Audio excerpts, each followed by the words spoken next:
بسم اللہ الرحمن الرحیم۔ السلام علیکم ورحمۃ اللہ۔ بیڈ کے نیچے کوئی بھی چیز رکھنے میں کوئی حرج نہیں ہے۔ ہدف یہ ہے کہ دیکھیے، انسان اگر توہین کی نیت سے رکھ رہا ہے تو ایک مسئلہ ہے، ورنہ آپ دیکھیں کہ ہمارے آج کل بلڈنگیں بن رہی ہیں نیچے اوپر، نیچے والی فلیٹ میں، نیچے والے فلور میں سب چیزیں رکھی ہوتی ہیں کھانے پینے کی، اور اس کے اوپر دوسرے فلور میں آپ زندگی گزار رہے ہوتے ہیں۔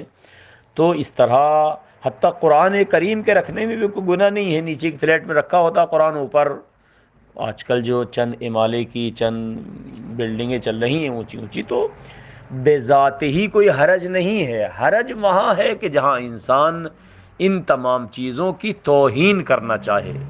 کبھی کبھی یہ ہوتا ہے کہ توہین کے نیت سے میں اپنے نیچے رکھ رہا ہوں، میں اس کے اوپر بیٹھا ہوں، فقط ہدف یہ ہے کہ اس کی توہین کرنا ہے۔ تو جب توہین کرنا نیت ہو تو گناہ ہے، صحیح نہیں ہے۔